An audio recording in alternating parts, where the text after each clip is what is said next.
On January 15th, 1919, Boston was brought to its knees, not by war, not by fire, but by an unstoppable wave of sticky brown syrup. At exactly 12:40 p.m., a giant molasses tank in the city's north end ruptured. The result was catastrophic. A roaring tidal wave of sweetness became a wave of death, sweeping through the streets, flattening buildings, and leaving 21 people dead. For decades afterward, Bostonians swore that on hot summer days, you could still smell it. The faint, sickly sweet scent of molasses, a reminder of the day the city drowned in syrup. This is the story of the Great Molasses Flood. The Great War had ended just 2 months earlier. Soldiers were returning home. Factories were slowing production. And Boston, like much of America, stood at a crossroads. The North End was one of the city's oldest neighborhoods. Narrow streets wound between brick buildings. Immigrants, mostly Italian, made their homes there. It was a place of bakers and butchers, dock workers, and shopkeepers. Families packed into crowded apartments. But the North End wasn't just residential. It was also industrial. Docks bustled with cargo ships. Warehouses and distilleries lined the waterfront. The smell of the harbor mixed with the aroma of fresh bread, coal smoke, and molasses. Molasses in 1919 was big business. Imported from the Caribbean, it was used to make industrial alcohol, a key ingredient in explosives and other wartime products. With Prohibition looming, it would also become the foundation of an illegal alcohol empire. And towering over the neighborhood was the Purity Distilling Company's pride, a massive storage tank filled to the brim with sticky wealth. The molasses tank dominated Commercial Street. It stood 50 feet tall, 90 feet across, and could hold over 2.3 million gallons of syrup. Its dark steel walls rose above homes, shops, and even a firehouse. For the company, it was a monument to progress. For the neighborhood, it was a looming shadow. From the day it was built, residents noticed the leaks. Dark streaks oozed down its sides. Kids would bring cups and collect molasses straight from the seams. Workers reported groaning noises and shuddering walls. But the owners didn't care. Testing was minimal. Inspections were rushed. The priority was profit. The United States Industrial Alcohol Company, which owned the tank, knew that molasses meant money, and the faster it moved through the system, the better.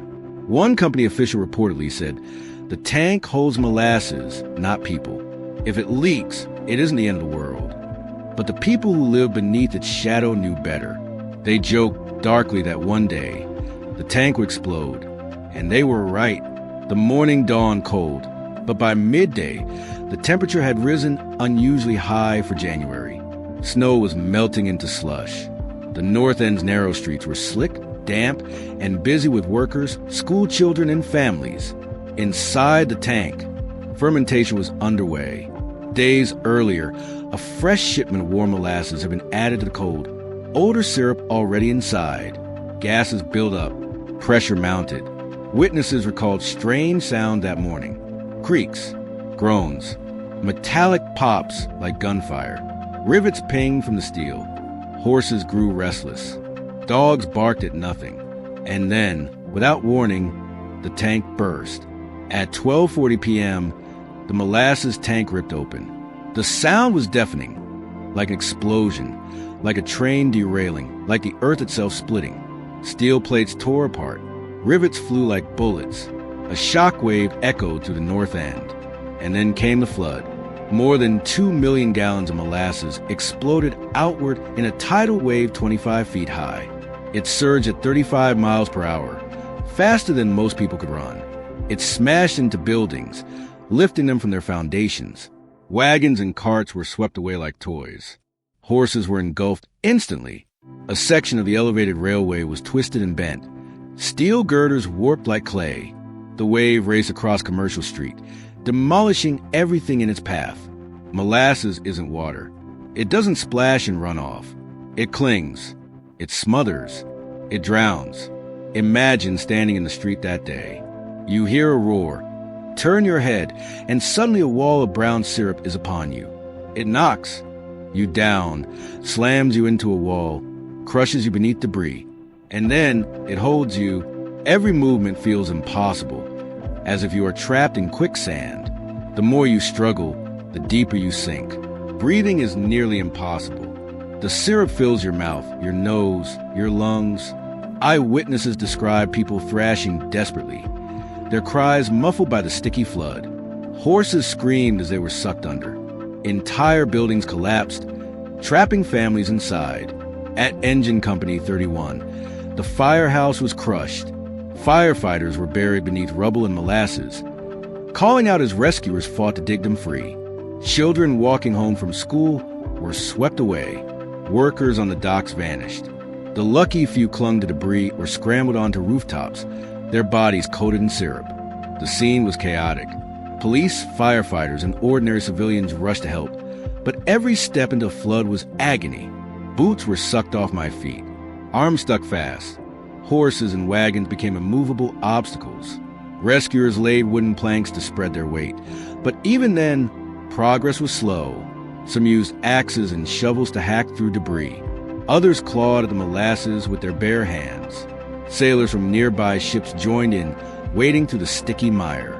Ambulances carried the injured to hospitals, where nurses faced a new challenge: how to treat patients who were literally coated in syrup. Doctors had to scrape molasses from wounds just to reach injuries. Nurses washed patients over and over, yet the smell lingered. Some patients nearly suffocated, their airways clogged with syrup. The flood didn't just break bones and crush bodies. It smothered. As the day faded into night, the scale of the disaster became clear. 21 people were dead, 150 injured. Dozens of horses were killed, entire families destroyed. The North End looked like a war zone. Streets were knee-deep in molasses. Buildings leaned at odd angles. Debris was frozen in place, trapped in the sticky mire. Lanterns burned late into the night as rescuers searched for bodies. The work was slow, brutal, and heartbreaking. Some victims were found days later. So thickly coated in syrup, they were barely recognizable. Reporters flocked to the scene. Headlines called it the Boston Molasses Disaster. Newspapers described the horror in grim detail. One account read, "The sight that met the rescuers was unbelievable, a terrible brown mass of debris, horses, wagons, people, all caught in a rush of deadly molasses. The more they struggled, the more hopelessly they became trapped." For the residents of the North End, life would never be the same. Families mourned loved ones. Businesses were destroyed, homes ruined. The smell of molasses lingered for weeks, then months. Cleanup crews worked tirelessly, washing the streets with salt water and sand, but the stickiness clung to everything. Molasses was tracked through the city on the boots of rescue workers, police, and reporters. It appeared on trolley seats, train platforms, and office floors. It spread far beyond the North End. And for years afterward, Bostonians swore that on hot summer days, the sweet, sickly smell still haunted the air. January 15, 1919, would forever scar Boston's North End. In less than 5 minutes, a tidal wave of molasses had killed 21 people, injured 150 more, and destroyed an entire neighborhood. But the flood itself was only the beginning. What came after would reveal shocking negligence, a bitter legal battle, and lessons that shaped American industry for decades to come. This is the aftermath of the Great Molasses Flood. When the waves subsided, Boston was left with a nightmare. Commercial Street was unrecognizable. The cobblestones were buried under 2 to 3 feet of molasses. Houses leaned at crooked angles, some lifted from their foundations. Wooden beams, wagons, carts, and bodies were tangled together in a sticky mass. The molasses hardened quickly in the cold air. What had been a moving torrent became a suffocating trap. Debris was locked in place. Rescue workers had to chip through the hardened syrup to reach victims. The firehouse of Engine Company 31 was gone. Several firefighters perished in the collapse. Families in nearby homes were buried in rubble. Horses that had carried goods along the waterfront were killed in droves. The scene was described by one newspaper as a battlefield without fire. The immediate priority was rescue, but soon came the task of cleanup, a task as strange as the disaster itself. Molasses is heavy, sticky, and relentless. Shovels bent under its weight. Hoses clogged. Workers resorted to flushing the streets with salt water pumped from Boston Harbor. Sand was spread to absorb the syrup, then scraped away in heaps. But cleanup was slow. For weeks, the north end reeked of sugar. Workers' clothes were ruined. Boots stuck to the pavement. Tools and equipment gummed up. The syrup clung to everything it touched. Rescuers, police officers, and cleanup crews tracked molasses across the city. It appeared on doorknobs and offices on trolley seats. Passengers complained of sticky gloves and coats. It wasn't just a neighborhood disaster. It became a citywide nuisance. One Bostonian later quipped, "Everything a Bostonian touched was sticky for weeks afterward." But beyond the sticky streets, the true toll was human. Families mourned. 21 lives had been lost: children, workers, an elderly woman, one firefighter, crushed in his own station. Many of the injured suffered broken bones, concussions, or lifelong scars. Survivors told harrowing stories. One woman recalled being swept off her feet and carried blocks away before being rescued. Another man described diving into the flood to save a child, only to nearly drown himself. Some bodies were not found for days. The molasses clung to them so completely that they were barely recognizable when pulled from wreckage. The community's grief was heavy. For the immigrant families of the North End, many of whom lived in poverty, the flood was more than tragedy. It was devastation piled on hardship. As the shock wore off, anger grew. Why had the tank failed? Who was responsible for building such a dangerous structure in the heart of a neighborhood? Residents had long complained about leaks. Children collected molasses dripping from the seams. Workers reported ominous noises. Even days before the disaster, groaning sounds echoed from the tank. The evidence was clear. The disaster had not been a freak accident. It had been waiting to happen. And now, people wanted answers. The state of Massachusetts launched an inquiry. Engineers examined the wreckage. The steel plates of the tank were too thin, half the thickness required for safety. Rivets were poorly installed. The tank had never been tested with water to check for leaks before it was filled with molasses. In other words, it was a disaster waiting to happen. The United States Industrial Alcohol Company, USIA, which owned the tank, insisted it had been sabotaged. In 1919, fear of anarchists and radicals was high. This was the era of labor unrest, bombings, and the first Red Scare. USIA claimed anarchists had blown up the tank in protest, but investigators found no evidence of an explosion, no signs of fire, no trace of bombs. What they found instead was negligence, greed, carelessness, and a total disregard for public safety. In 1921, survivors and victims' families brought a lawsuit against the United States Industrial Alcohol Company. It became one of the first major class action suits in American history. The case lasted for years. Testimonies filled thousands of pages. Engineers, workers, and residents all took the stand. One witness described the tank leaking so often that children would collect molasses in cups. Another recounted hearing rivets pop like gunfire before the collapse. Engineers testified that the steel was too brittle. It had too little manganese, making it prone to cracking. Worse, the walls of the tank were only half as thick as they should have been for a structure that size. USIA continued to argue sabotage, but as evidence piled up, the truth became undeniable. The company had built a shoddy tank, ignored warnings, and placed profit above safety. After 5 years of hearings, the court ruled in favor of the victims. The United States Industrial Alcohol Company was found liable for the disaster. They were ordered to pay damages, over $1 million at the time, equivalent to more than $15 million today.